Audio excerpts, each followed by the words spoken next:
Watch me work listening to my Mastermind Launchpad.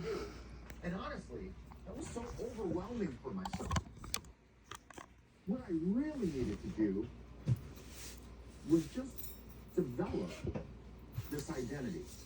And it's my firm belief that when you become the person, when you act as if, when you take the actions that are in alignment with the identity, the person that you want to become, the goals just happen. So I'm really excited for you in this section because your goals are going to be specific to you. You get to play around with this. You get to be unique.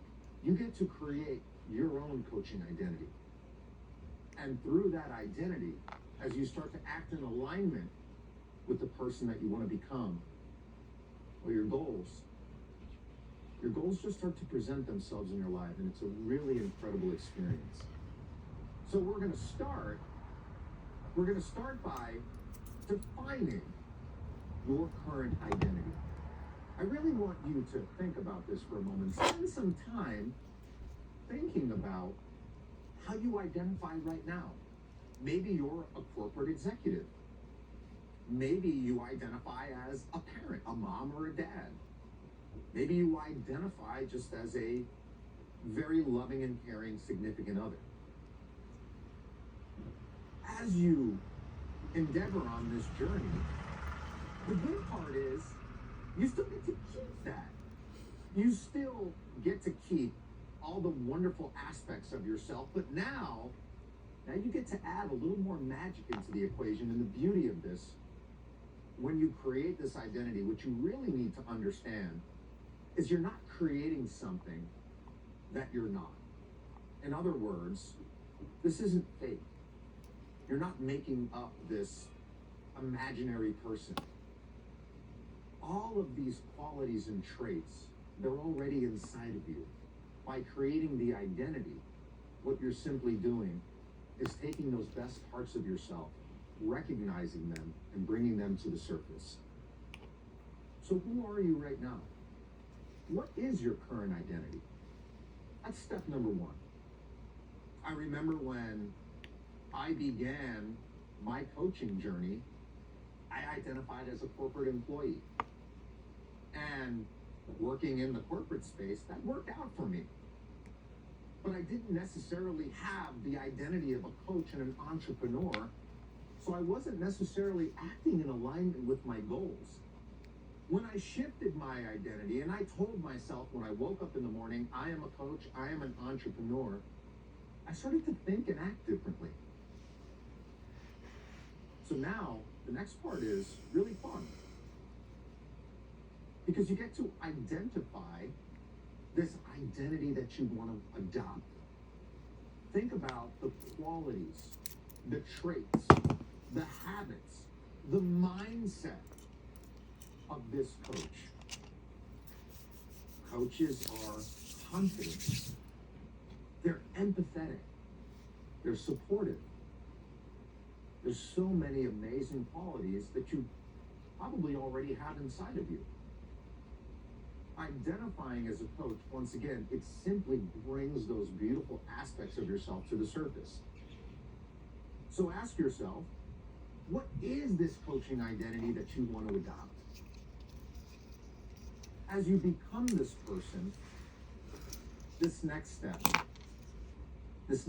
is incredibly important. Often throughout the course of our life, we have certain patterns of thinking. I know I did when I was the corporate employee.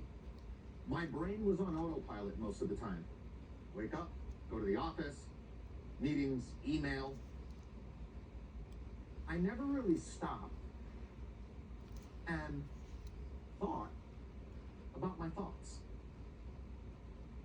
How you talk to yourself as you create a new identity is incredibly important.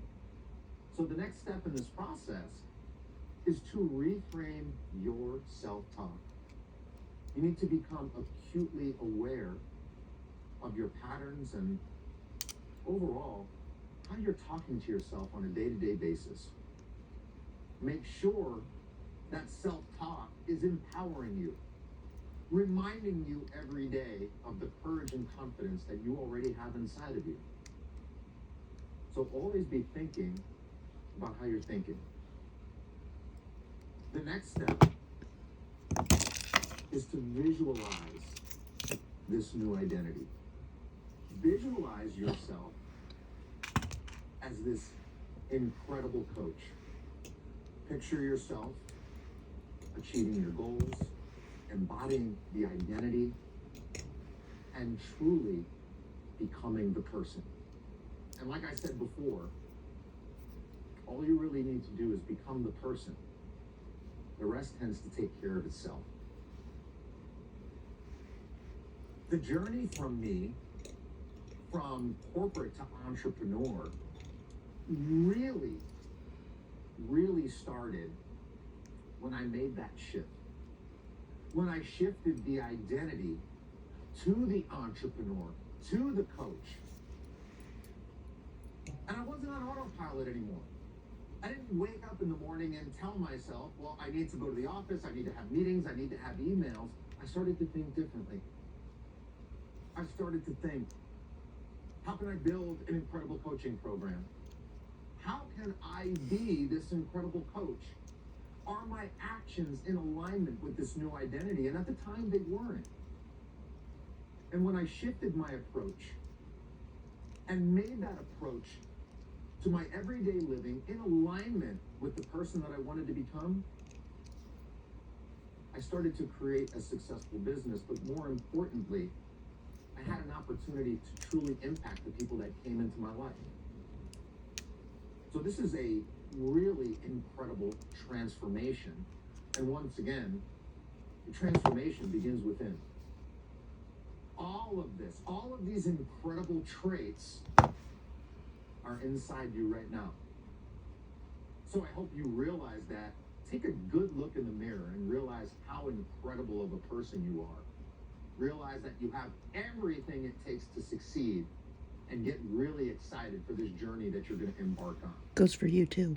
Now, as we continue evolving this identity, we want to develop new habits.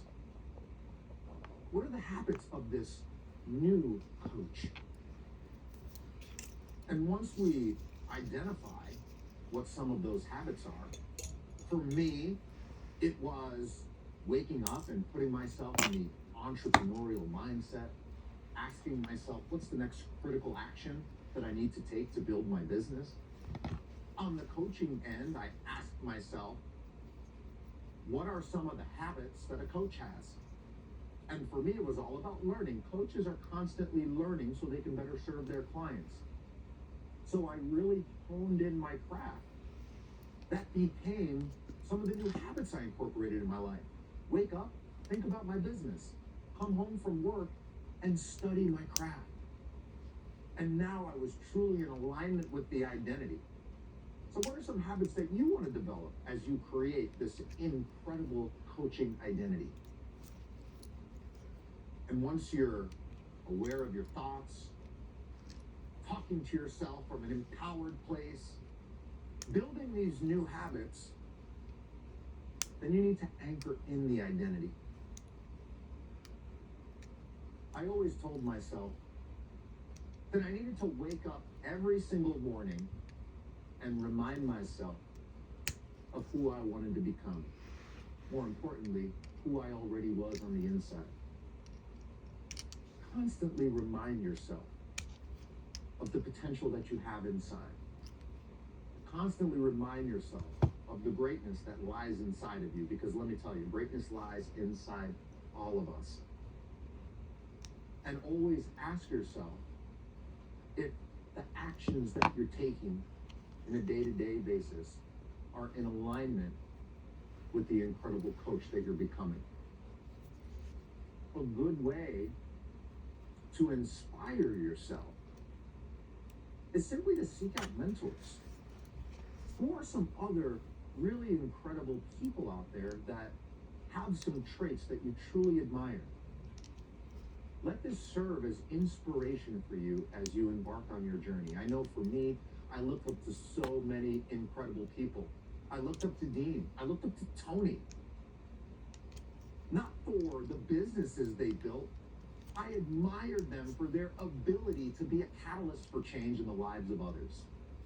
Now, you might be thinking to yourself, do I really want to adopt this identity? Maybe it sounds a little silly, but let me tell you. I'll be honest. I thought it was a little silly at first.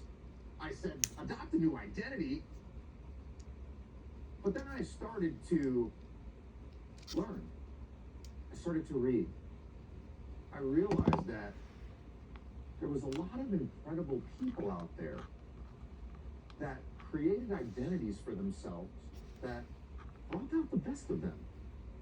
Beyonce. Might have heard of her. Incredible singer.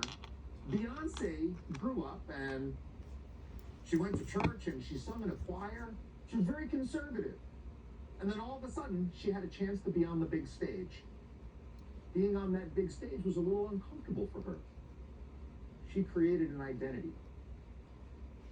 She called her Sasha Fierce. Sasha was not afraid to get on stage, to sing, and to shake it up.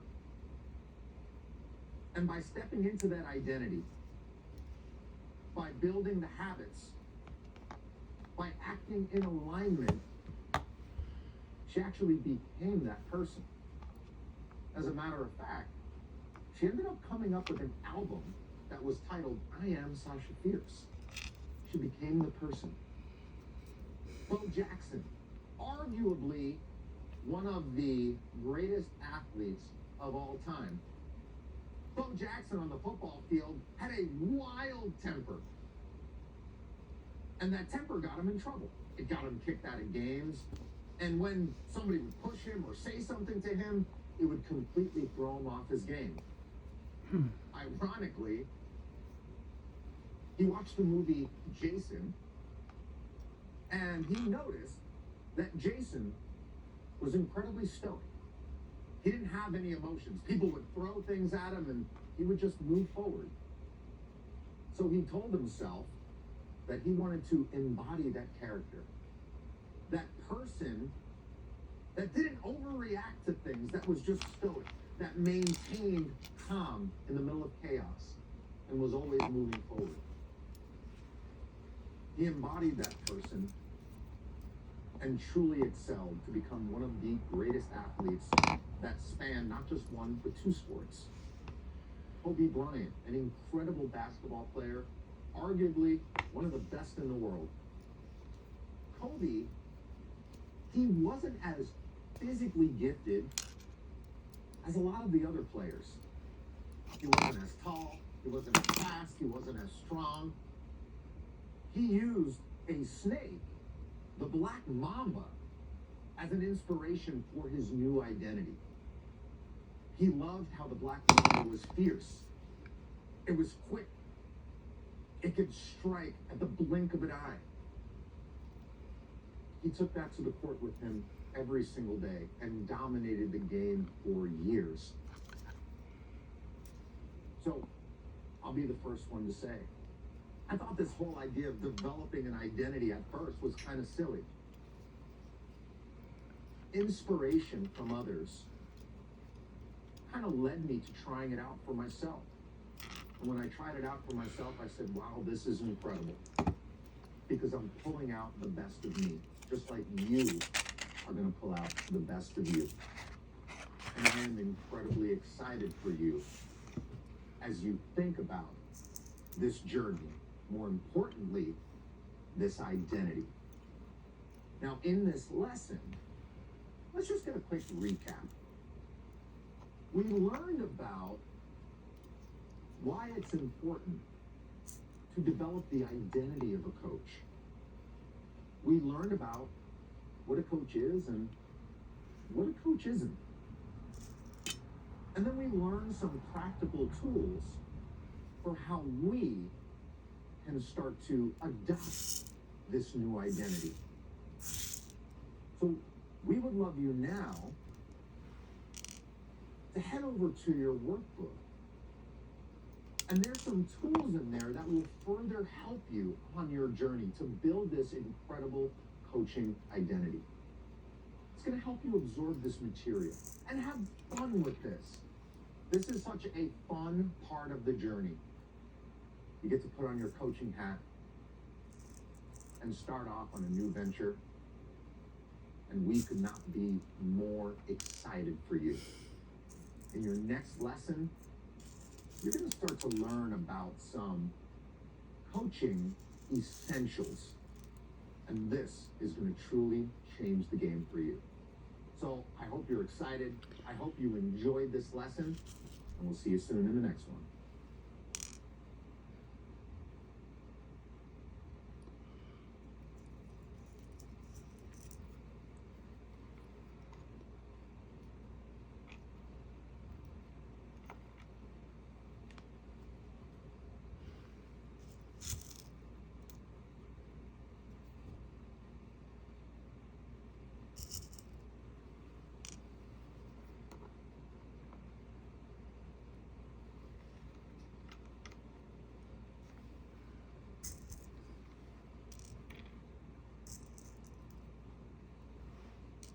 I'm going to go put the other lesson on.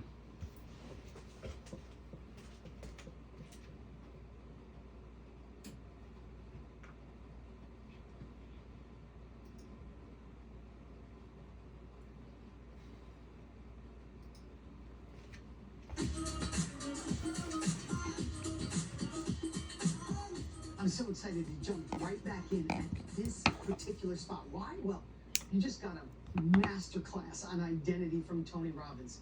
I literally was 5 feet away from him when he was filming that. I was taking notes like crazy. I hope you had the breakthroughs I had. And then you had Raph go deeper on your coaching identity. And you're about to go way deeper on understanding coaching in a whole different way. And I want to remind you, when we say coaching, some of you might be saying, hell yeah, I want to be a coach. I want to be a consultant. I want group coaching. I want to do one-on-one coaching. Awesome. Some of you are thinking, no, that's not my jam. I think I want to do a course or a mastermind or a workshop. Cool. I want to remind you, like I did in the beginning, this is about having the coaching skills because it's the foundation for the success you create, the confidence you create, and to unlock that best version of you. But I got to tell you, in my own life, when it came to the coaching part, the serving others, the teaching, whatever you want to call it, when you start this business, I was really insecure about that part. I watched Tony Robbins 28 years ago on TV. I bought his course, said, I'm going all in. We were on the same journey. I am going to sell what I know, impact others. I want to do what Tony does. But when I got to the part of coaching, teaching, I had dyslexia really bad. I barely got out of high school. I didn't have a college education. And this one thing shifted that for me. It's called the Story, Teach, Tool Framework. And I want you to write that down. And I want you to remember what I'm about to share with you throughout this entire course. If you ever get to a point where, could I really coach? Could I really teach? Could I really film a section like this in a course if I develop one someday? Or wherever you land, whatever your business grows to? The answer is absolutely yes. If you could tell a story that was a slice of your life. If you could teach something you learned from that experience, and then you can give somebody an action step. I'm not trying to oversimplify it, but this helped me, and I want you to remember. Think about this. Story was, I was a little kid. I hated watching my parents being broke. I hated that they weren't in control of their future. They weren't in control of their decisions, like in the 7 Levels Deep. I watched that. And then I saw that the most successful people in my little town was this gentleman named Dominic Affuso and another gentleman named Richard Noto. And these two were doing amazing. And they were in real estate. And they both came from nothing. And I ended up at a third one, Mark Miller. I ended up being friends with these guys that were 30, 40 years my senior.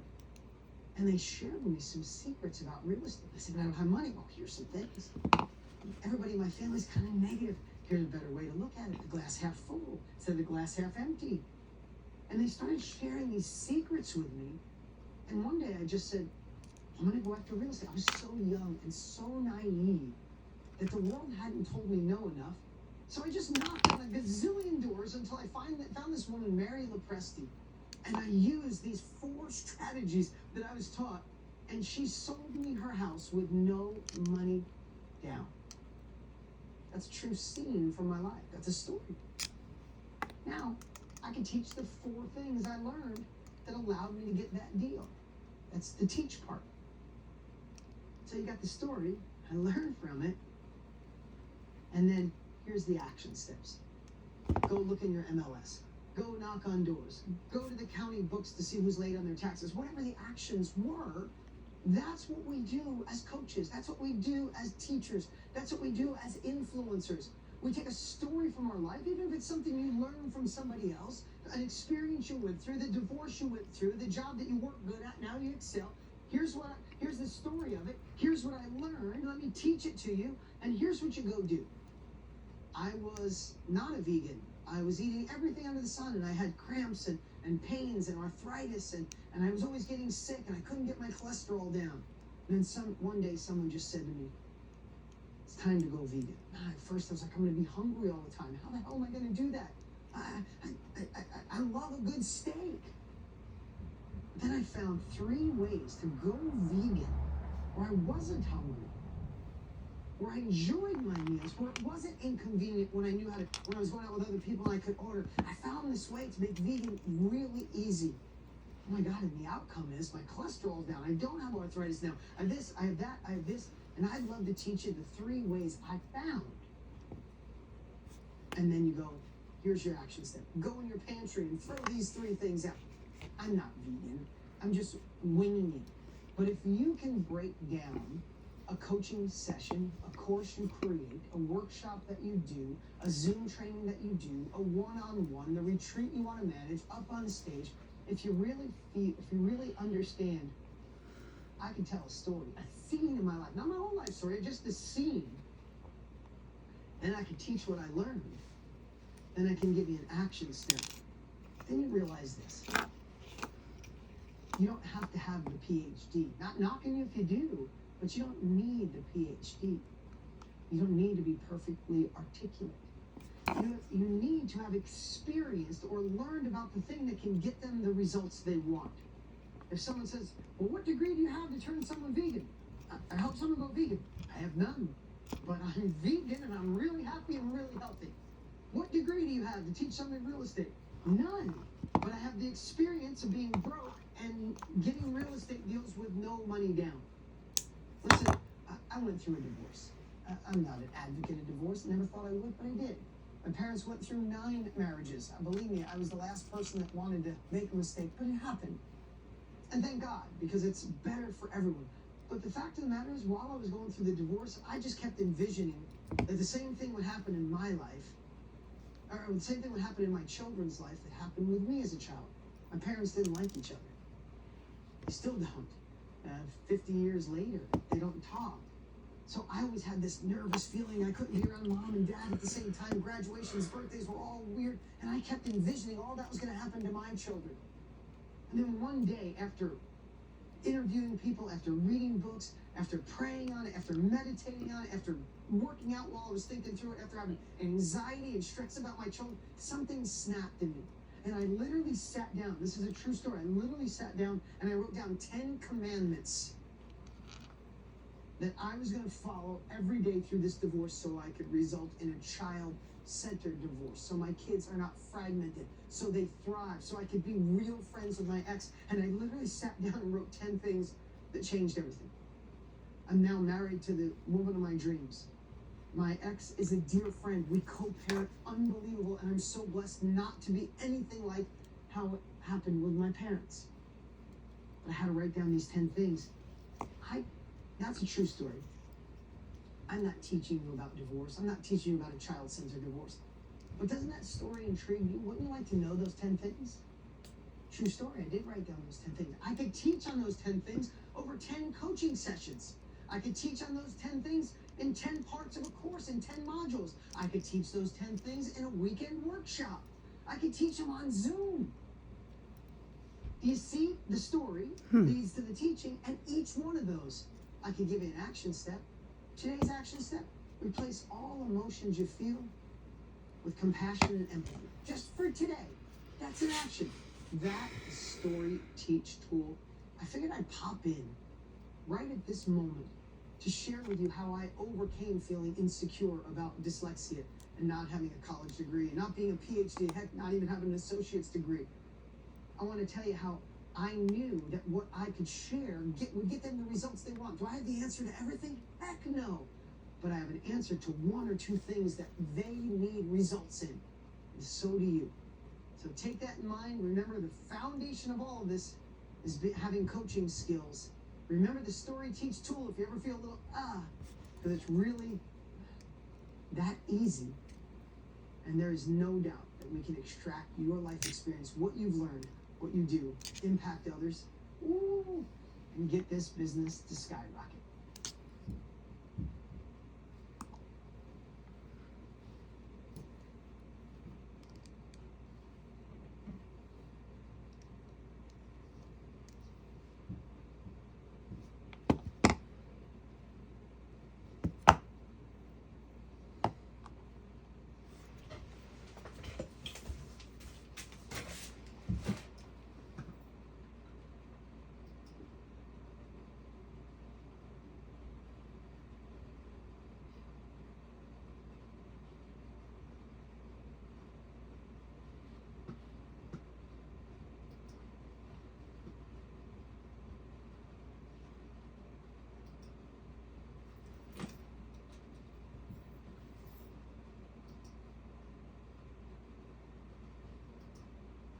A corporation.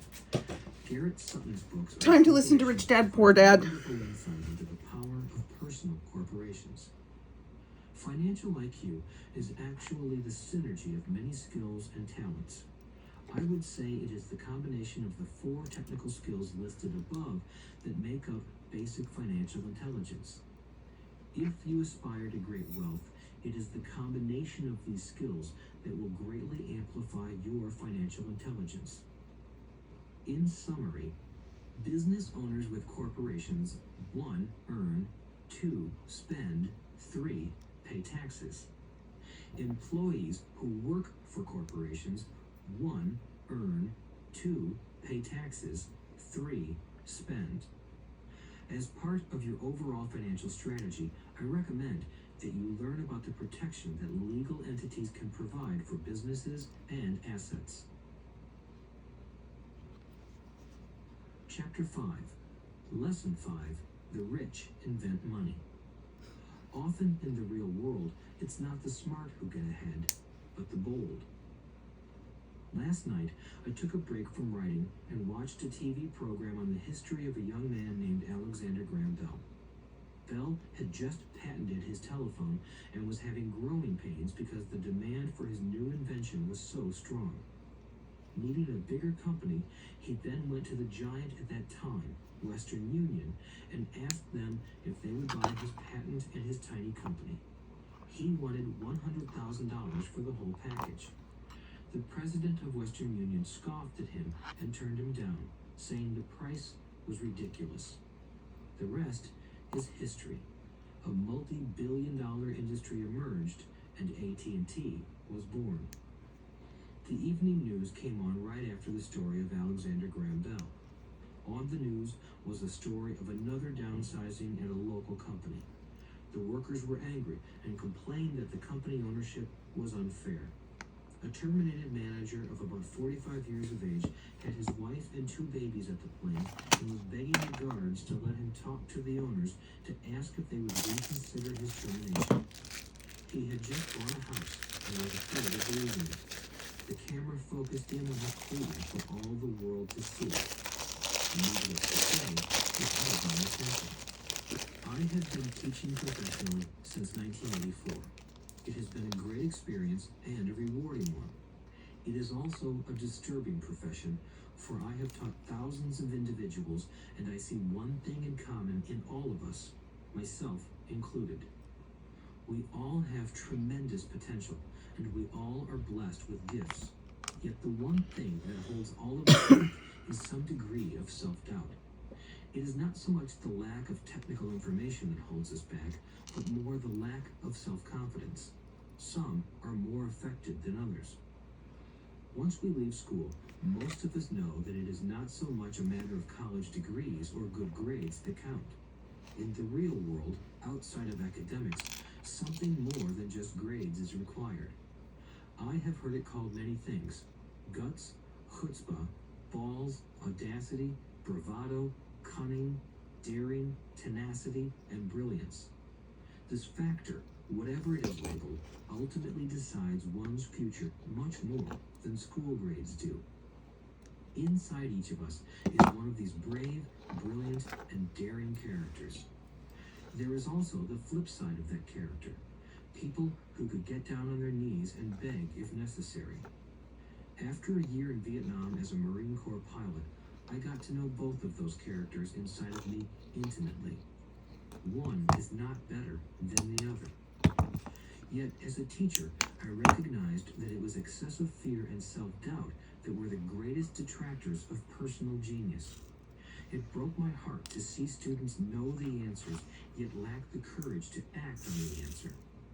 Often in the real world, it's not the smart who get ahead, but the bold. In my personal experience, your financial genius requires both technical knowledge as well as courage. If fear is too strong, the genius is suppressed. In my classes, I strongly urge students to learn to take risks, to be bold, and to let their genius convert that fear into power and brilliance. It works for some and just terrifies others. I have come to realize that for most people, when it comes to the subject of money, they would rather play it safe. I have had to field questions such as, why take risks? Why should I bother developing my financial IQ? Why should I become financially literate? And I answer, just to have more options. There are huge changes up ahead. In the coming years, there will be more people just like the young inventor Alexander Graham Bell. There will be 100 people like Bill Gates, and hugely successful companies like Microsoft created every year all over the world. Oh, okay. Thank And there you. will also be Thank many you. bankruptcies, layoffs, and Thank you. downsizings.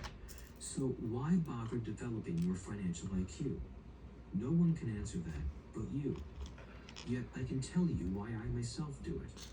I do it because it is the most exciting time to be alive. I'd rather be welcoming change than dreading change. I'd rather be excited about making millions than worrying about not getting a raise. This period we are in now is a most exciting time, unprecedented in our world's history.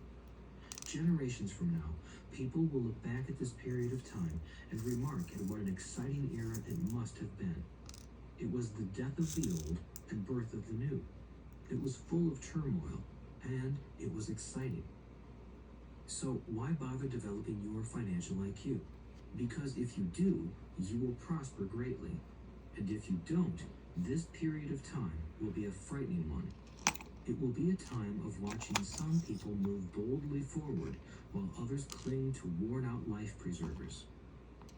Land was wealth 300 years ago, so the person who owned the land owned the wealth. Later, wealth was in factories and production, and America rose to dominance. The industrialist owned the wealth. Today, wealth is in information, and the person who has the most timely information owns the wealth. The problem is that information flies around the world at the speed of light. The new wealth cannot be contained by boundaries and borders as land and factories were. The changes will be faster and more dramatic. There will be a dramatic increase in the number of new multimillionaires. There also will be those who are left behind. I find so many people struggling today, often working harder, simply because they cling to old ideas. They want things to be the way they were, and they resist change. I know people who are losing their jobs or their houses, and they blame technology or the economy or their boss. Sadly, they fail to realize that they might be the problem. Old ideas are their biggest liability. It is a liability simply because they fail to realize that while that idea or way of doing something was an asset yesterday, yesterday is gone. One afternoon, I was teaching how to invest using a board game I had invented, Cashflow, as a teaching tool. A friend had brought someone along to attend the class. This friend of a friend was recently divorced, had been badly burned in the divorce settlement and was now searching for some answers. Her friend thought the class might help. The game was designed to help people learn how money works. In playing the game, they learn about the interaction of the income statement with the balance sheet. They learn how cash flows between the two and how the road to wealth is through striving to increase your monthly cash flow from the asset column to the point that it exceeds your monthly expenses. Once you accomplish this, you are able to get out of the rat race and out onto the fast track. As I have said, some people hate the game, some love it, and others miss the point. This woman missed a valuable opportunity to learn something. In the opening round, she drew a doodad card with the boat on it. At first, she was happy. Oh, I've got a boat. Then, as her friend tried to explain how the numbers worked on her income statement and balance sheet, she got frustrated because she had never liked math. The rest of her table waited while her friend continued explaining the relationship between the income statement, balance sheet, and monthly cash flow. Suddenly, when she realized how the numbers worked, it dawned on her that her boat was eating her alive. Later on in the game, she was also downsized and had a child. It was a horrible game for her. After the class, her friend came by and told me that she was upset. She had come to the class to learn about investing and did not like the idea that it took so long to play a silly game. Her friend attempted to tell her to look within herself to see if the game reflected her in any way. With that suggestion, the woman demanded her money back. She said that the very idea that a game could be a reflection of her was ridiculous. Her money was promptly refunded, and she left. Since 1984, I have made millions simply by doing what the school system does not do. In school, most teachers lecture. I hated lectures as a student. I was soon bored, and my mind would drift. In 1984, I began teaching via games and simulations, and I still rely on these tools today. I always encourage adult students to look at games as reflecting back to them what they know and what they need to learn. Most importantly, games reflect behavior. They are instant feedback systems. Instead of the teacher lecturing you, the game is giving you a personalized lecture, one that is custom-made just for you. The friend of the woman who left later called to give me an update. She said her friend was fine and had calmed down. In her cooling off period, she could see some slight relationship between the game and her life. Although she and her husband did not own a boat, they did own everything else imaginable. She was angry after their divorce, both because he had run off with a younger woman and because, after 20 years of marriage, they had accumulated little in the way of assets. There was virtually nothing for them to split. Their 20 years of married life had been incredible fun, but all they had accumulated was a ton of doodads. She realized that her anger at doing the numbers, the income statement and balance sheet, came from her embarrassment about not understanding them. She believed that finances were the man's job. She maintained the house and did the entertaining, and he handled the finances. She was now quite certain that in the last 5 years of their marriage, he had hidden money from her. She was angry at herself for not being more aware of where the money was going, as well as for not knowing about the other woman. Just like a board game, the world is always providing us with instant feedback. We can learn a lot if we tune in more.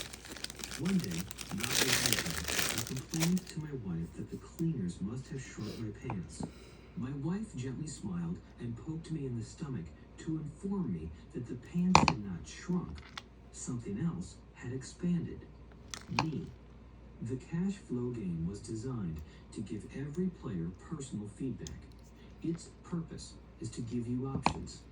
If you draw the boat card and it puts you into debt, the question is, now what can you do? How many different financial options can you come up with? That is the purpose of the game, to teach players to think and create new and various financial options.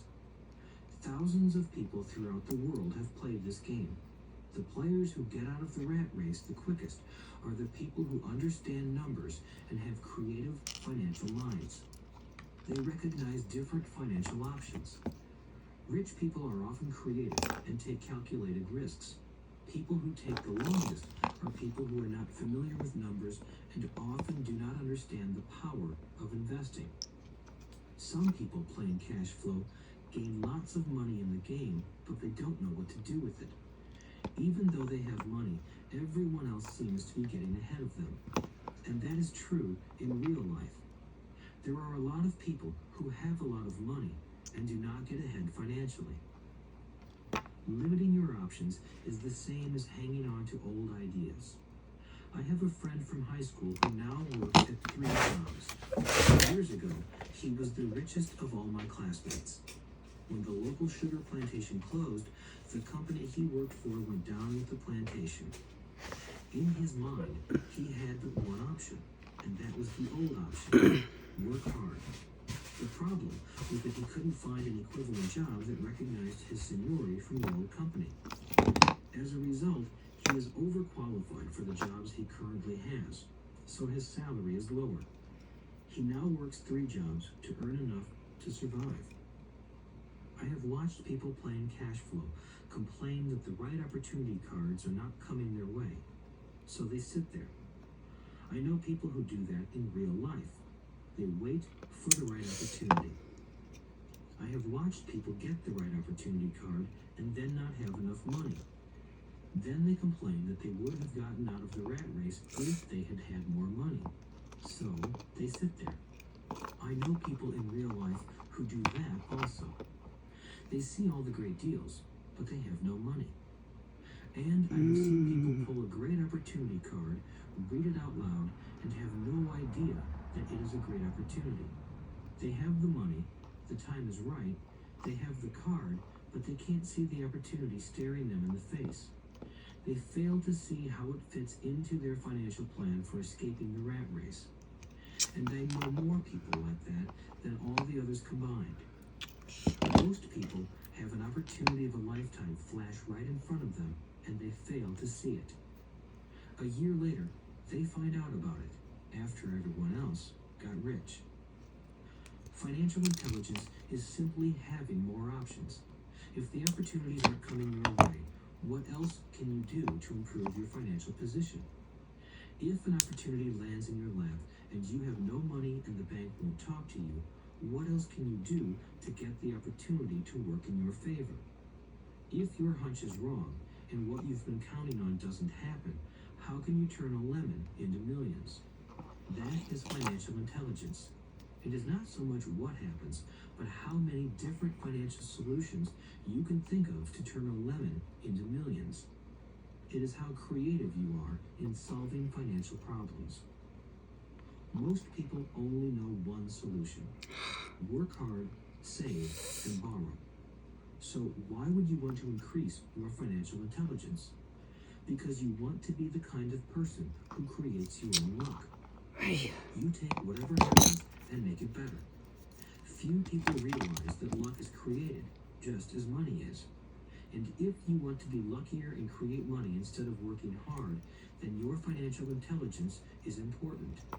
If you are the kind of person who is waiting for the right thing to happen, you might wait for a long time. It's like waiting for all the traffic lights to be green for 5 miles before you'll start your trip. As young boys, Mike and I were constantly told by my rich dad that money is not real.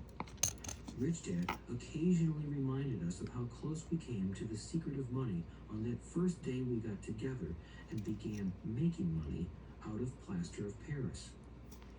The poor and middle class work for money, he would say. The rich make money. The more real you think money is, the harder you will work for it. If you can grasp the idea that money is not real, you will grow richer faster. What is it? Was a question Mike and I often came back with. What is money if it is not real? What we agree it is, was all Rich Dad would say. The single most powerful asset we all have is our mind. If it is trained well, it can create enormous wealth seemingly instantaneously. An untrained mind can also create extreme poverty that can crush a family for generations. In the information age, money is increasing exponentially. A few individuals are getting ridiculously rich from nothing, just ideas and agreements. If you ask many people who trade stocks or other investments for a living, they see it done all the time. Often, millions can be made instantaneously from nothing. And by nothing, I mean no money was exchanged. It is done via agreement, a hand signal in a trading pit, a blip on a trader's screen in Lisbon from a trader's screen in Toronto and back to Lisbon, a call to my broker to buy and a moment later to sell. Money did not change hands, agreements did. So why develop your financial genius? Only you can answer that. I can tell you why I have been developing this area of my intelligence. I do it because I want to make money fast. Not because I need to, but because I want to. It is a fascinating learning process. I develop my financial IQ because I want to participate in the fastest game and biggest game in the world. And, in my own small way, I would like to be part of this unprecedented evolution of humanity, the era where humans work purely with their minds and not with their bodies. Besides, it is where the action is. It is what is happening. It's hip, it's scary, and it's fun. That is why I invest in my financial intelligence, developing the most powerful asset I have. I want to be with people moving boldly forward. I do not want to be with those left behind. I will give you a simple example of creating money. In the early 1990s, the economy of Phoenix, Arizona was horrible. I was watching a TV show when a financial planner came on and began forecasting doom and gloom. His advice was to save money. Put $100 away every month, he said. In 40 years, you will be a multimillionaire. Well, putting money away every month is a sound idea. It is one option, the option most people subscribe to. The problem is this: it blinds the person to what is really going on. It causes them to miss major opportunities for much more significant growth of their money. The world is passing them by. As I said, the economy was terrible at that time. For investors, this is the perfect market condition. A chunk of my money was in the stock market and in apartment houses. I was short of cash. Because people were giving properties away, I was buying. I was not saving money. I was investing. Kim and I had more than $1 million in cash working in a market that was rising fast. It was the best opportunity to invest. The economy was terrible.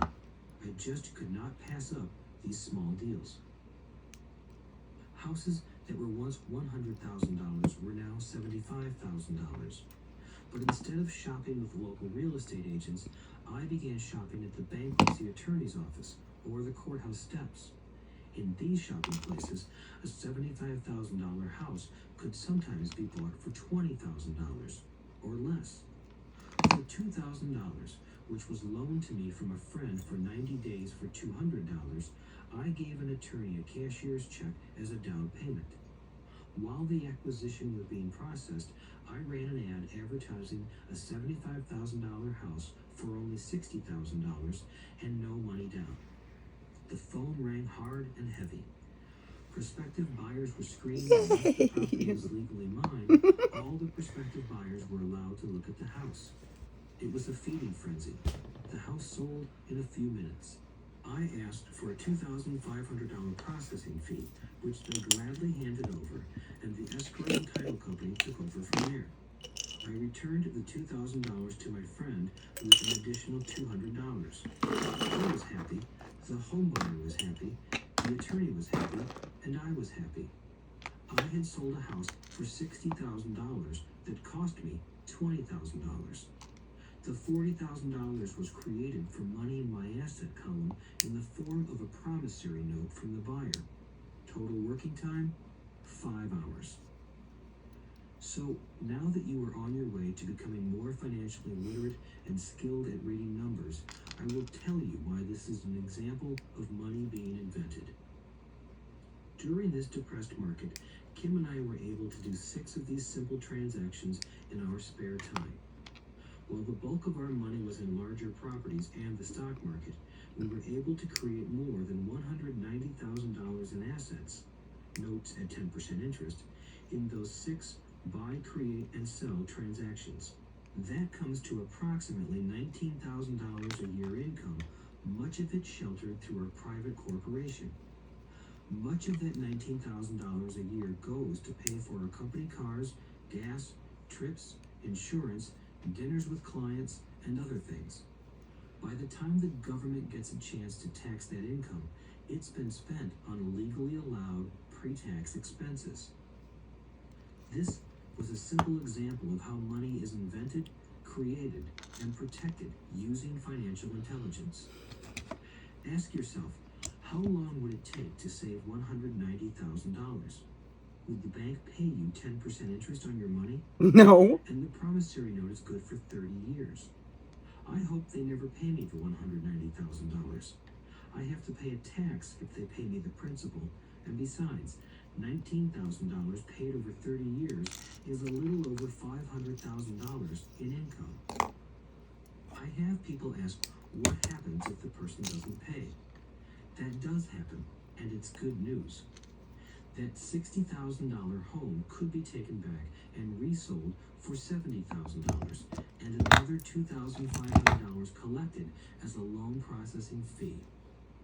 It would still be a zero-down transaction in the mind of the new buyer, and the process would go on.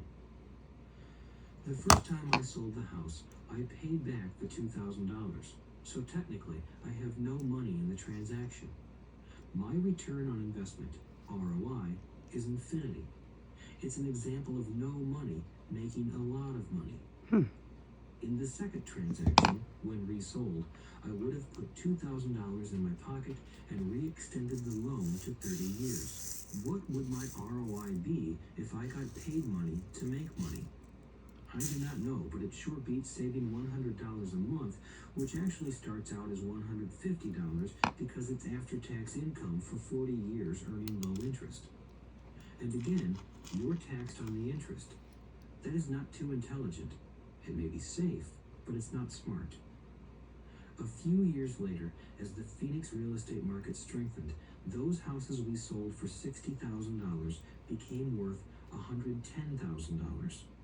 Foreclosure opportunities were still available, but became rare. It cost a valuable asset, my time, to go out looking for them. Thousands of buyers were looking for the few available deals. The market had changed. It was time to move on and look for other opportunities to put in the asset column.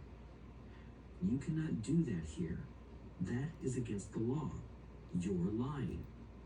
I hear those comments much more often than, can you show me how to do that? Math is simple. You do not need algebra or calculus. And the escrow company handles the legal transaction and the servicing of the payments.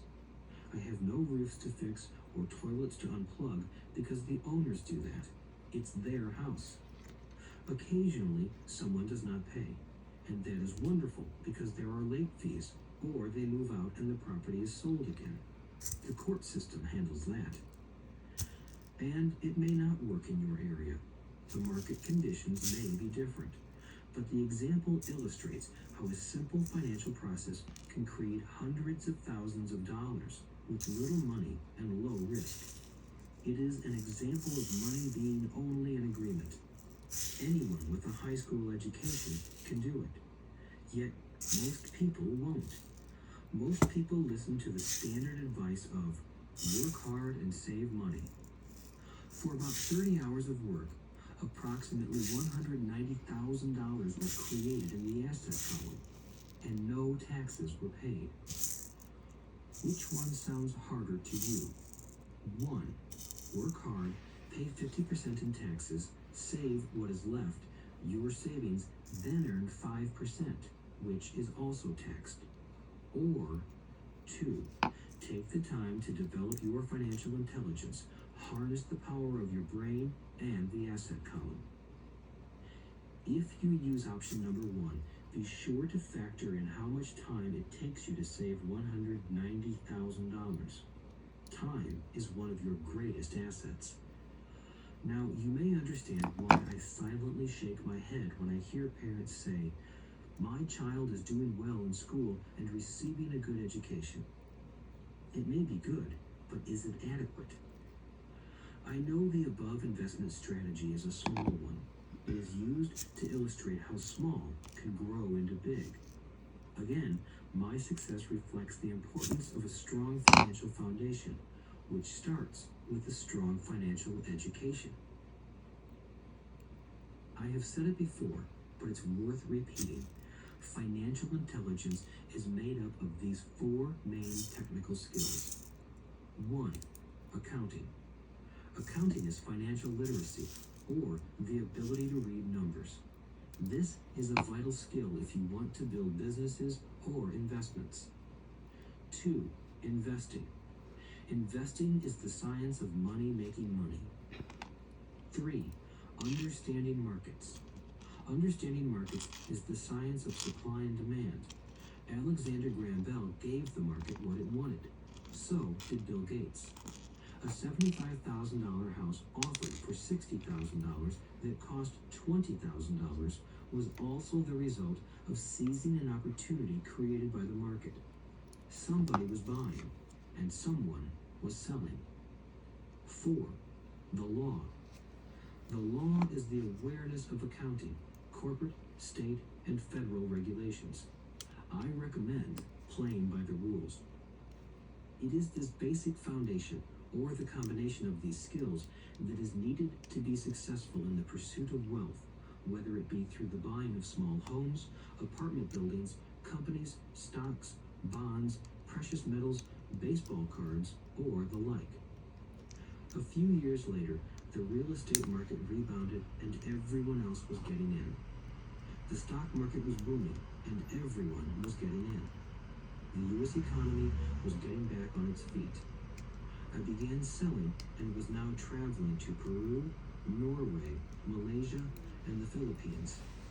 The investment landscape had changed. We were no longer buying real estate. Now, I just watched the values climb inside the asset column and will probably begin selling. I suspect that some of those 6 little house deals will sell and the $40,000 note will be converted to cash. I need to call my accountant to be prepared for cash and seek ways to shelter it.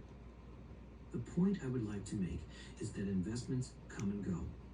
The market goes up and comes down. Economies improve and crash.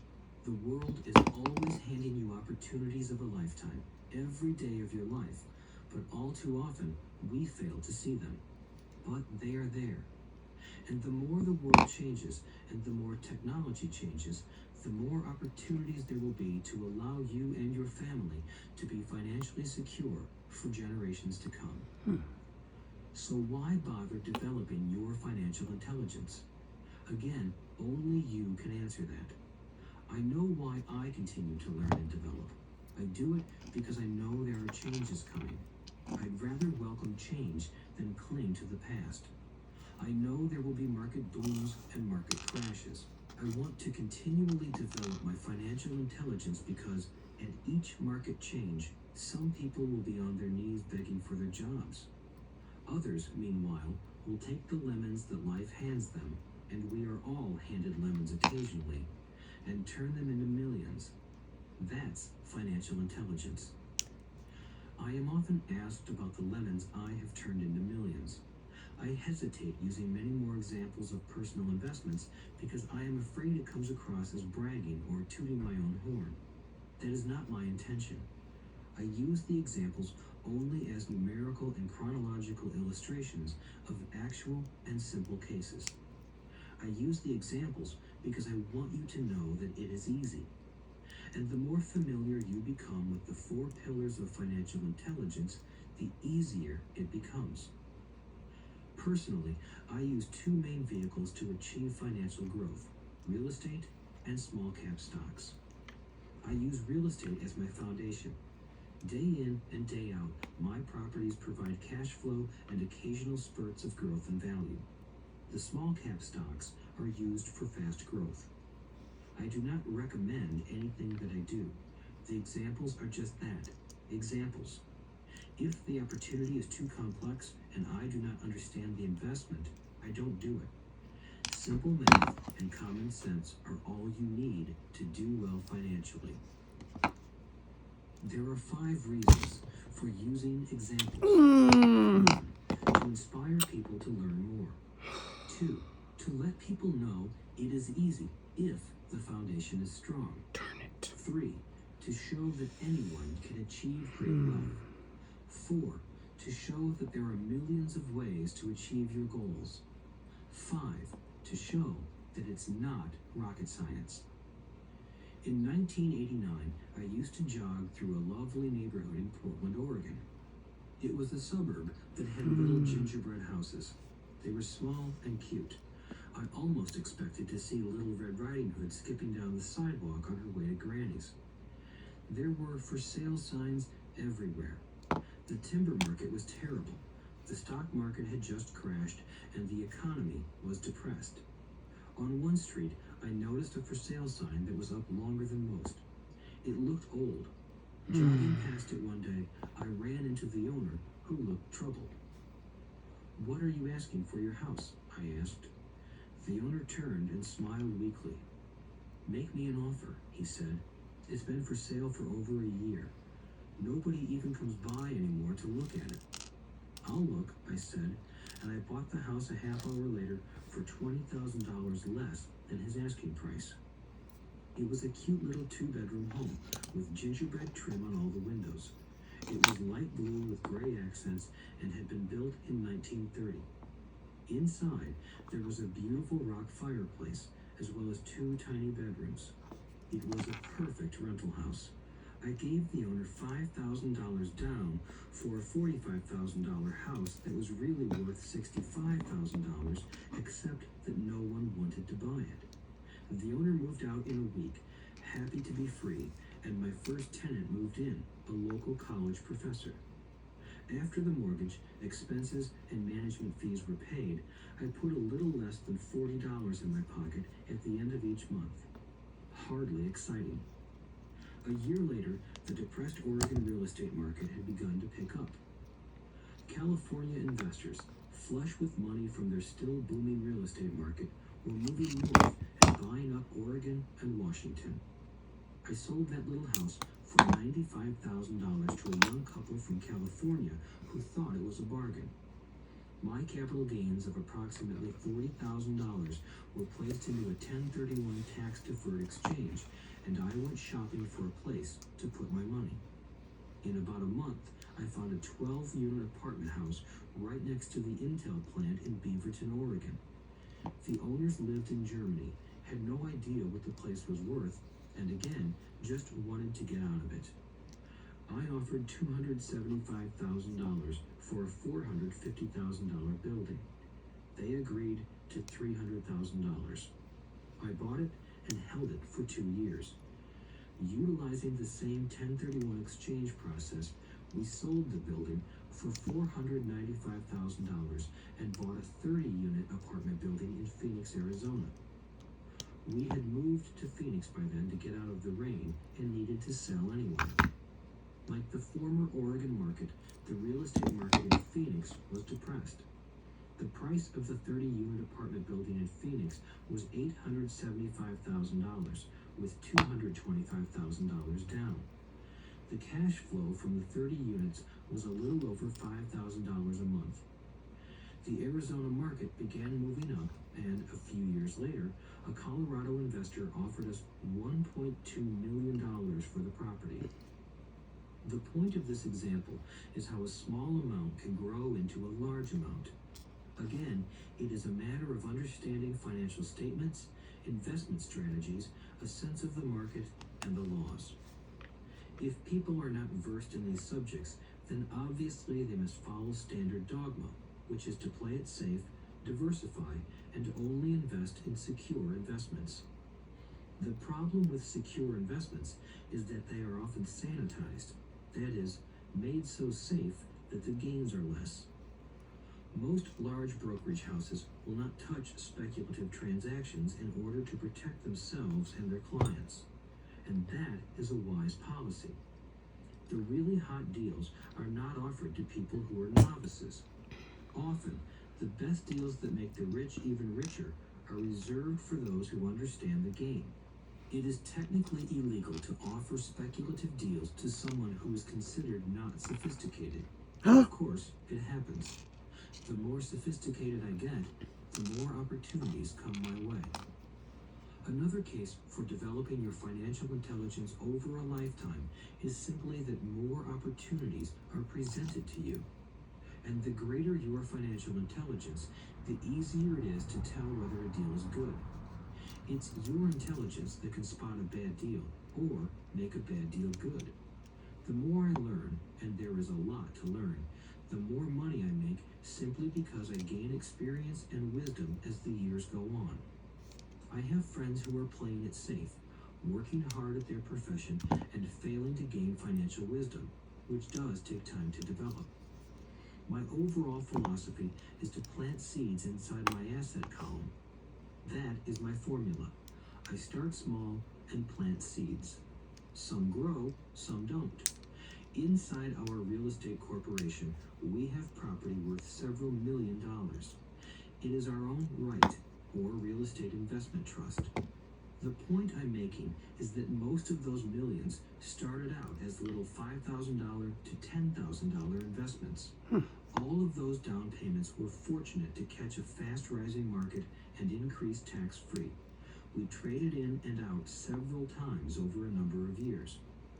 We also own a stock portfolio, surrounded by a corporation that Kim and I call our personal mutual fund. We have friends who deal specifically with investors like us who have extra money each month to invest. We buy high-risk, speculative private companies that are just about to go public on a stock exchange in the United States or Canada. An example of how fast gains can be made are 100,000 shares purchased for 25 cents each before the company goes public. 6 months later, the company is listed, and the 100,000 shares now are worth $2 each. If the company is well managed, the price keeps going up, and the stock may go to $20 or more per share. There are years when our $25,000 has gone to $1 million in less than a year. It is not gambling if you know what you're doing. It is gambling if you're just throwing money into a deal and praying. The idea in anything is to use your technical knowledge, wisdom, and love of the game to cut the odds down, to lower the risk. Of course, there is always risk.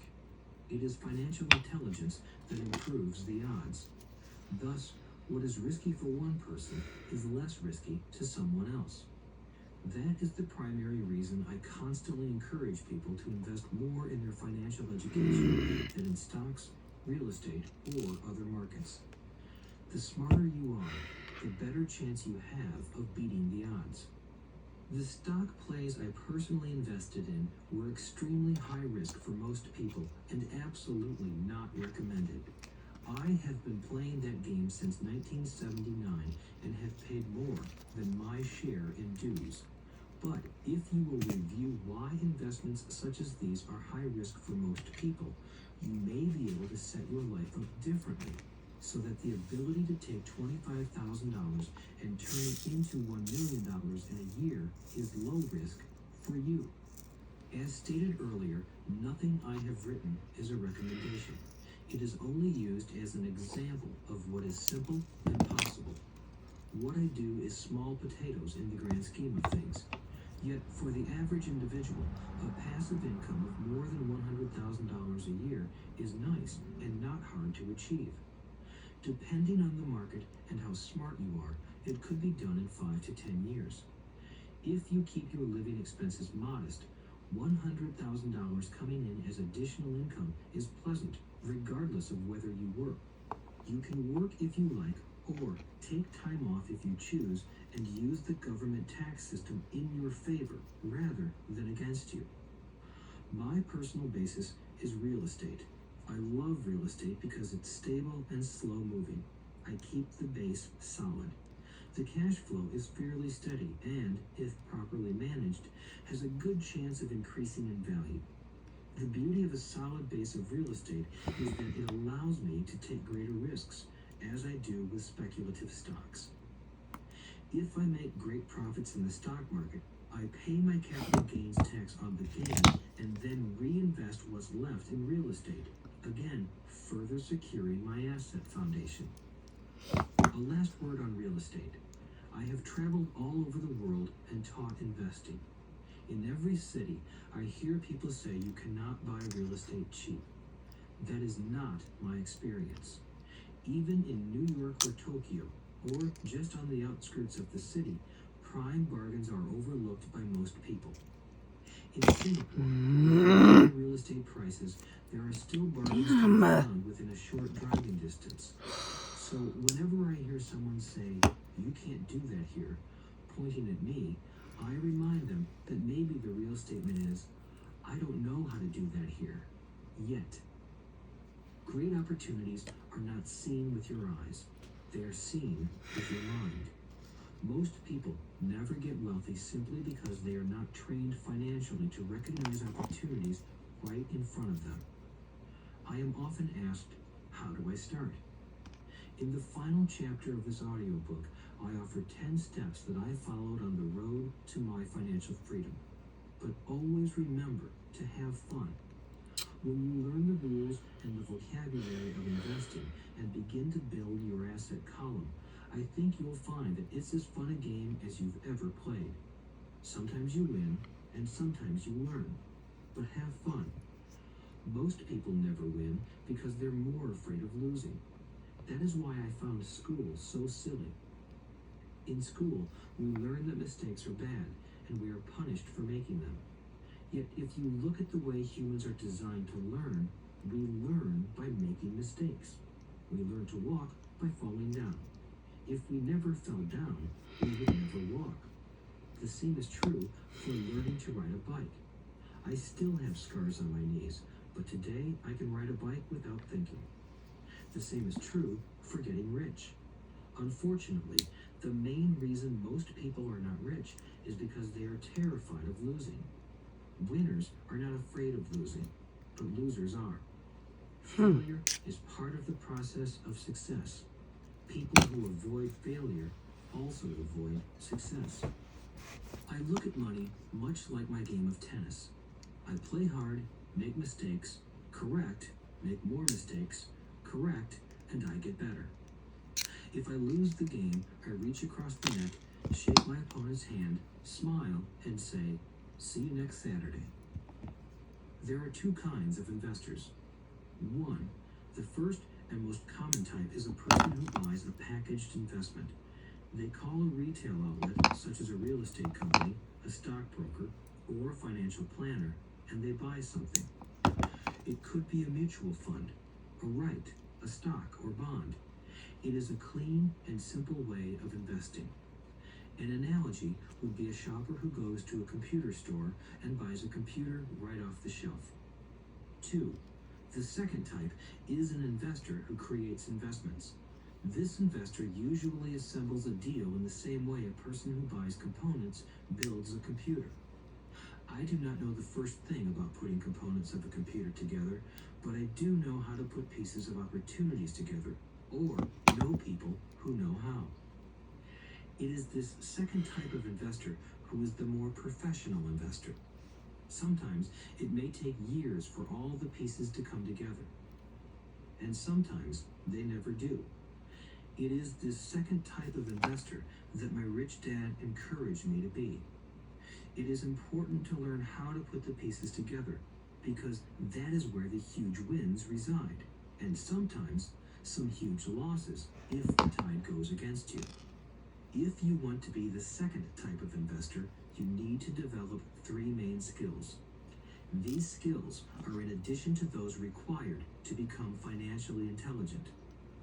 1. Find an opportunity that everyone else missed. You see with your mind what others miss with their eyes. For example, a friend bought this run-down old house. It was spooky to look at. Everyone wondered why he bought it. What he saw that we did not was that the house came with 4 extra empty lots. He discovered that after going to the title company.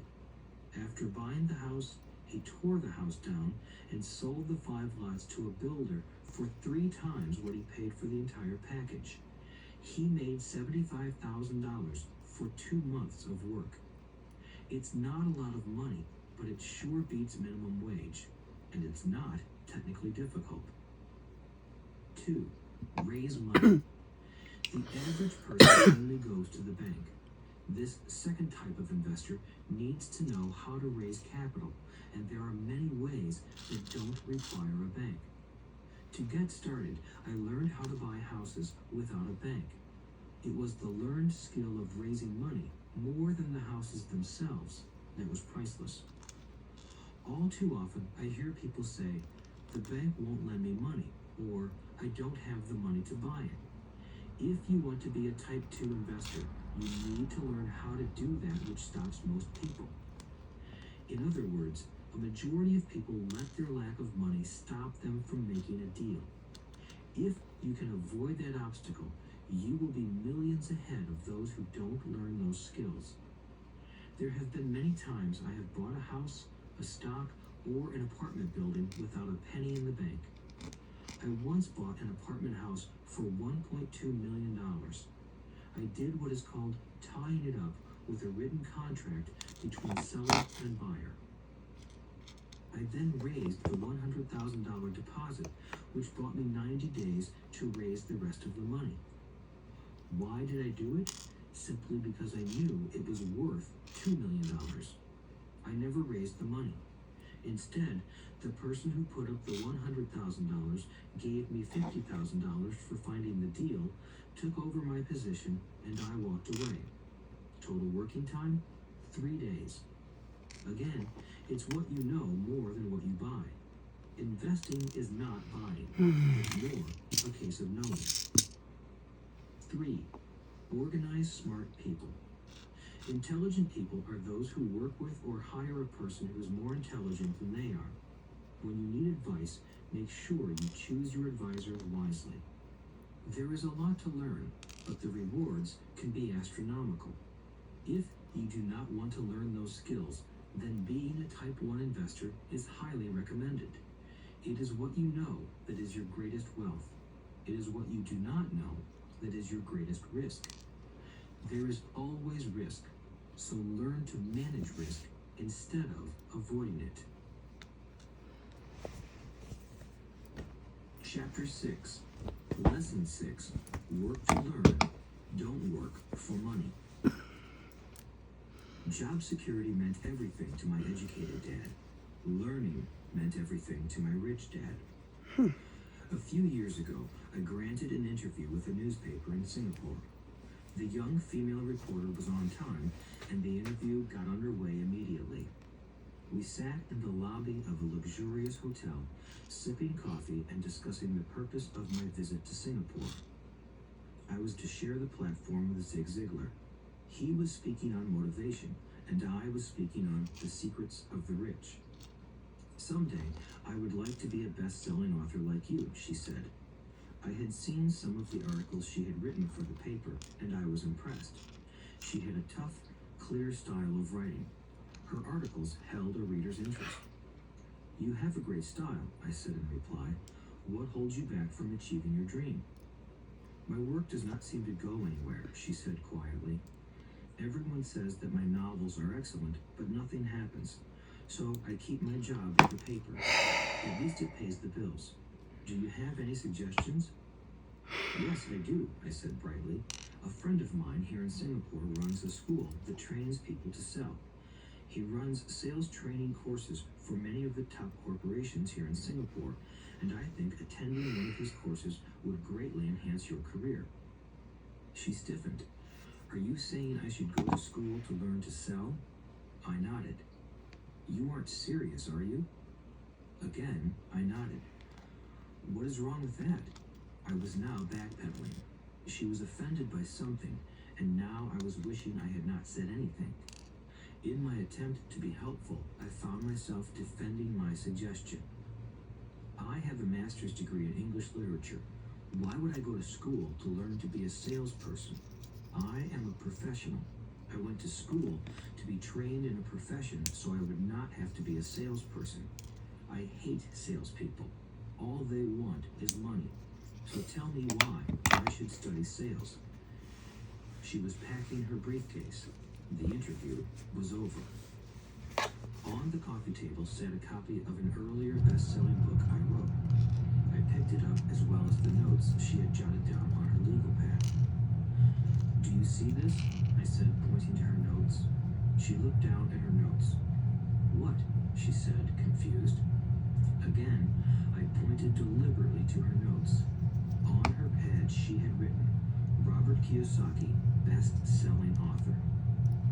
It says best-selling author, not best writing author, I said quietly.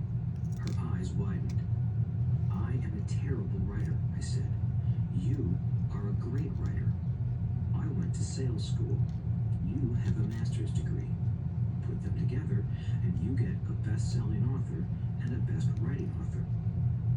Anger flared from her eyes. I'll never stoop so low as to learn how to sell. People like you have no business writing. I'm a professionally trained writer, and you are a salesman. It is not fair, she fumed. She put the rest of her notes away and hurried out through the large glass doors into the humid Singapore morning. At least she gave me a fair and favorable write-up the next morning. The world is filled with smart, talented, educated, and gifted people. We meet them every day. They are all around us. A few days ago, my car was not running well. I pulled into a garage, and the young mechanic had it fixed in just a few minutes.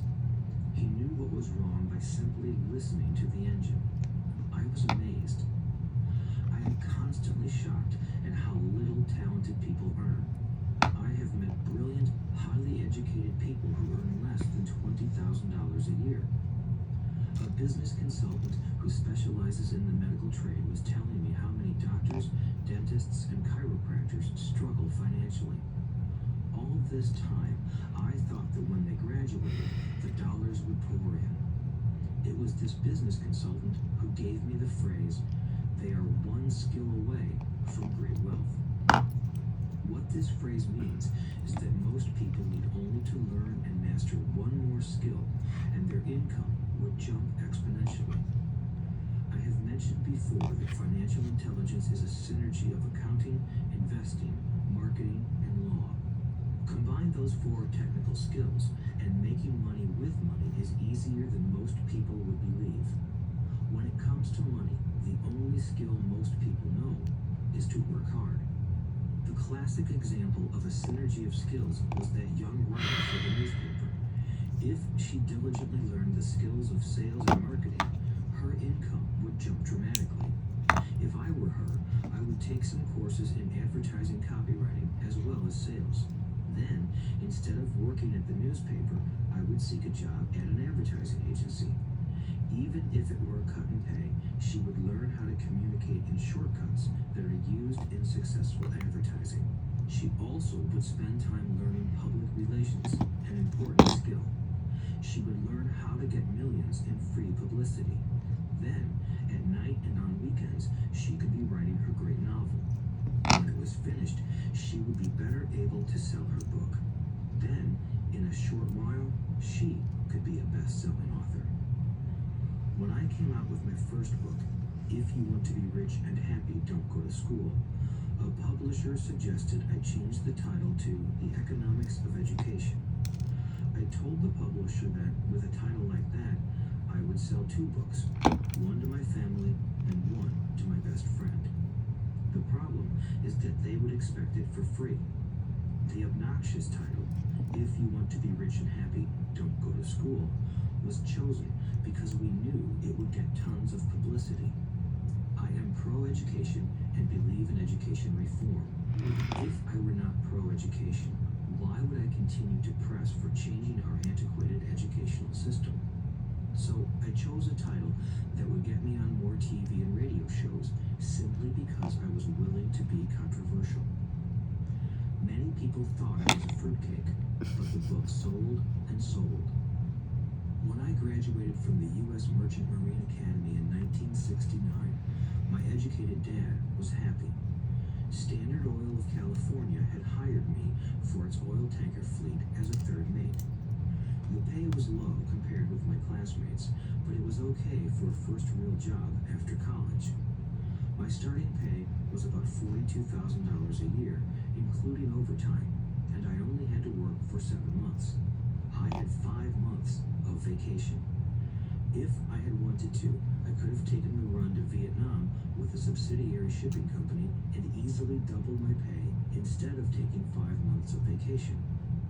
I had a great career ahead of me, yet I resigned after 6 months with the company and joined the Marine Corps to learn how to fly. My educated dad was devastated. Rich Dad congratulated me. In school and in the workplace, the popular opinion is the idea of specialization. That is, in order to make more money or get promoted, you need to specialize. That is why medical doctors immediately begin to seek a specialty such as orthopedics or pediatrics. The same is true for accountants, architects, lawyers, pilots, and others. My educated dad believed in the same dogma. That is why he was thrilled when he eventually achieved his doctorate.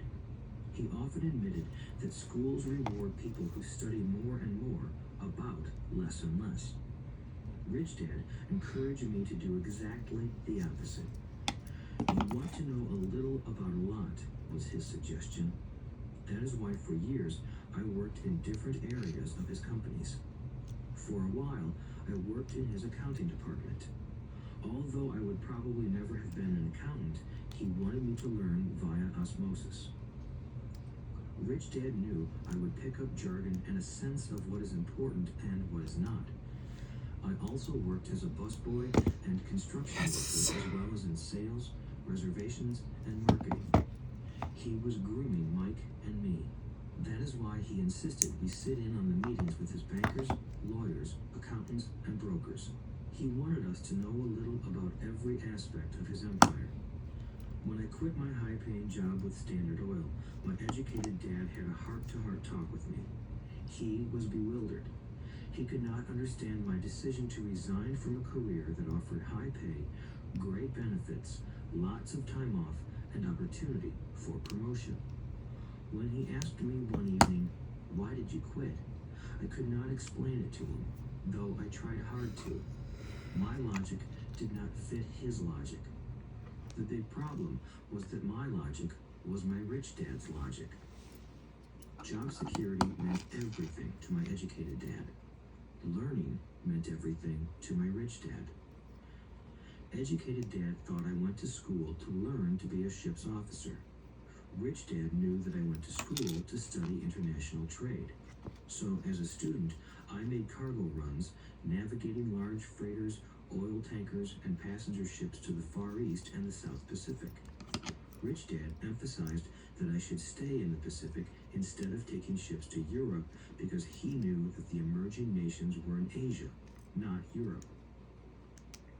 While most of my classmates, including Mike, were partying at their fraternity houses, I was studying trade, people, business styles, and cultures in Japan, Taiwan, Thailand, Singapore, Hong Kong, Vietnam, Korea, Tahiti, Samoa, and the Philippines. I was partying also, but it was not in any frat house. I grew up rapidly. Educated dad just could not understand why I decided to quit and join the Marine Corps. I told him I wanted to learn to fly, but really, I wanted to learn to lead troops. Rich Dad explained to me that the hardest part of running a company is managing people. He had spent 3 years in the Army. My educated dad was draft exempt. Rich Dad valued learning to lead men into dangerous situations. Leadership is what you need to learn next, he said. If you're not a good leader, you'll get shot in the back, just like they do in business. Returning from Vietnam in 1973, I resigned my commission, even though I loved flying. I found a job with Xerox Corporation. I joined it for one reason, and it was not for the benefits. I was a shy person, and the thought of selling was the most frightening subject in the world. Xerox has one of the best sales training programs in America. Rich Dad was proud of me. My educated dad was ashamed. Being an intellectual, he thought that salespeople were below him. I worked with Xerox for 4 years until I overcame my fear of knocking on doors and being rejected. Once I could consistently be in the top 5 in sales, I again resigned and moved on, leaving behind another great career with an excellent company. In 1977, I formed my first company. Rich Dad had groomed Mike and me to take over companies, so I now had to learn to form them and put them together. My first product, the nylon and Velcro wallet, was manufactured in the Far East and shipped to a warehouse in New York, near where I had gone to school. My formal education was complete, and it was time to test my wings. If I failed, I would go broke. Rich Dad thought it best to go broke before 30. You still have time to recover, was his advice. On the eve of my 30th birthday, my first shipment left Korea for New York. Today, I still do business internationally, and as my rich dad encouraged me to do, I keep seeking the emerging nations. Today, my investment company invests in South American countries and Asian countries, as well as in Norway and Russia. There is an old cliche that goes, "Job is an acronym for just over broke." Unfortunately, I would say that applies to millions of people. Because school does not think financial intelligence is an intelligence, most workers live within their means. They work and they pay bills. There is another horrible management theory that goes, workers work hard enough to not be fired, and owners pay just enough so that workers won't quit. And if you look at the pay scales of most companies, again, I would say there is a degree of truth to that statement. The net result is that most workers never get ahead. They do what they've been taught to do, get a secure job. Most workers focus on working for pay and benefits that reward them in the short term, but are often disastrous in the long run. Instead, I recommend to young people to seek work for what they will learn, more than what they will earn. Look down the road at what skills they want to acquire before choosing a specific profession and before getting trapped in the rat race. Once people are trapped in the lifelong process of bill paying, they become like those little hamsters running around in those metal wheels. The little furry legs are spinning furiously, the wheel is turning furiously, but come tomorrow morning, they'll still be in the same cage. Great job. In the movie Jerry Maguire, starring Tom Cruise, there are many great one-liners. Probably the most memorable is, "Show me the money." But there is one line I thought most truthful. It comes from the scene where Tom Cruise is leaving the firm. He has just been fired, and he is asking the entire company, "Who wants to come with me?" And the whole place is silent and frozen. Only one woman speaks up and says, "I'd like to, but I'm due for a promotion in 3 months." That statement is probably the most truthful statement in the whole movie.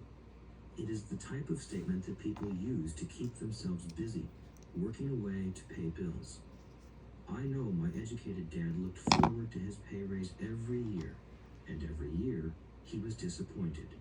So he would go back to school to earn more qualifications so he could get another raise.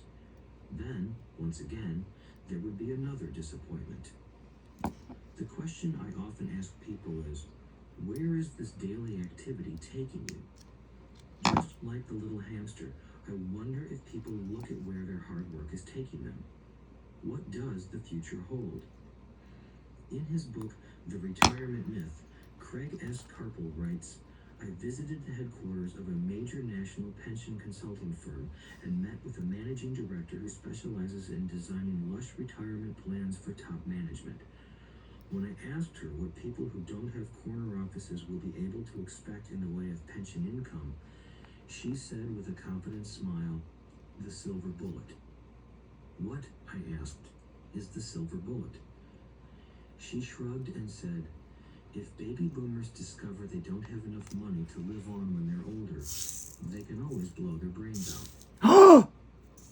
What? He goes on to explain the difference between the old defined benefit retirement plans and the new 401k plans that are riskier. It is not a pretty picture for most people working today, and that is just for retirement. Add medical fees and long-term nursing home care, and the picture is frightening. Already, many hospitals in countries with socialized medicine need to make tough decisions such as who will live and who will die. They make those decisions purely on how much money they have and how old the patients are. If the patient is old, they often will give the medical care to someone younger. The older the patient gets put to the back of the Oh line. my gosh. Just as the rich can afford better education, the rich will be able to keep themselves alive, while those who have little wealth will die. So I wonder, are workers looking into the future or just until their next paycheck, never questioning where they are headed? When I speak to adults who want to earn more money, I always recommend the same thing. I suggest taking a long view of their life. Instead of simply working for the money and security, which I admit are important, I suggest they take a second job that will teach them a second skill. Often I recommend joining a network marketing company, also called multi-level marketing, if they want to learn sales skills. Some of these companies have excellent training programs that help people get over their fear of failure and rejection, which are the main reasons people are unsuccessful. Education is more valuable than money in the long run.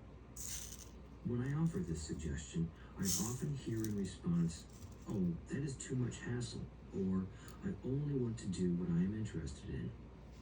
If they say it's too much of a hassle, I ask, so you would rather work all your life giving 50% of what you earn to the government?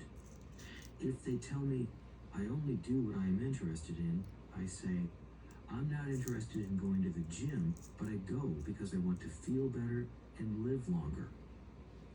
Unfortunately, there is some truth to the old statement, you can't teach an old dog new tricks. Unless a person is used to changing, it's hard to change. But for those of you who might be on the fence when it comes to the idea of working to learn something new, I offer this word of encouragement. Life is much like going to the gym. The most painful part is deciding to go. Once you get past that, it's easy. There have been many days I have dreaded going to the gym, but once I am there and in motion, it is a pleasure. After the workout is over, I am always glad I talked myself into going. If you are unwilling to work to learn something new and instead insist on becoming highly specialized within your field, make sure the company you work for is unionized. Labor unions are designed to protect specialists. My educated dad, after falling from grace with the governor, became the head of the teachers union in Hawaii. He told me that it was the hardest job he ever held. My rich dad, on the other hand, spent his life doing his best to keep his companies from becoming unionized. He was successful. Although the unions came close, Rich Dad was always able to fight them off. Personally, I take no sides because I can see the need for and the benefits of both sides. If you do as school recommends, become highly specialized, then seek union protection. For example, had I continued with my flying career, I would have sought a company that had a strong pilots union. Why? Because my life would be dedicated to learning a skill that was valuable in only one industry. If I were pushed out of that industry, my life's skills would not be as valuable to another industry.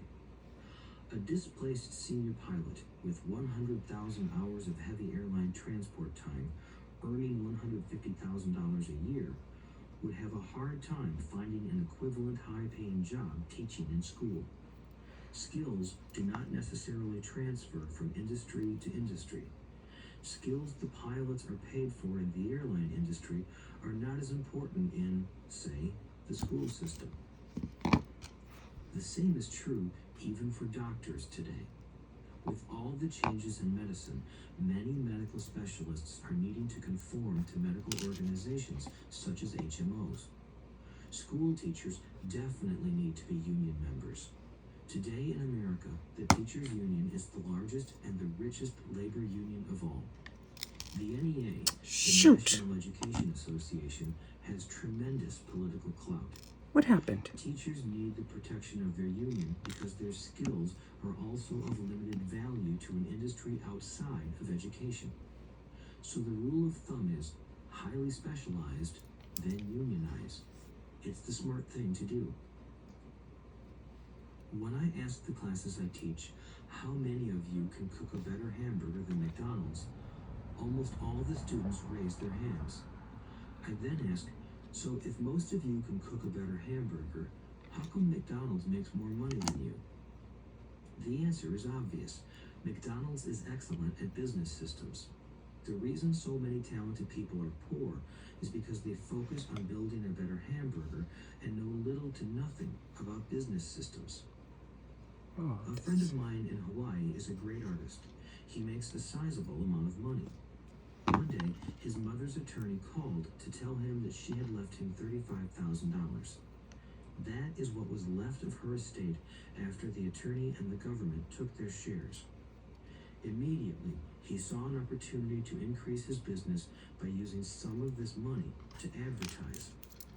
2 months later, his first 4-color full-page ad appeared in an expensive magazine that targeted the very rich.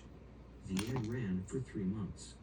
He received no replies from the ad, and all of his inheritance is now gone. He now wants to sue the magazine for misrepresentation. oh gosh. This is a common case of someone who can build a beautiful hamburger but knows little about business. When I asked him what he learned, his only reply was, advertising salespeople are crooks. I then asked him if he would be willing to take a course in sales and a course in direct marketing. His reply, I don't have the time, and I don't want to waste my money. The world is filled with talented poor people. All too often, they're poor or struggle financially or earn less than they are capable of, not because of what they know, but because of what they do not know. They focus on perfecting their skills at building a better hamburger rather than the skills of selling and delivering the hamburger. Maybe McDonald's does not make the best hamburger, but they are the best at selling and delivering a basic average burger.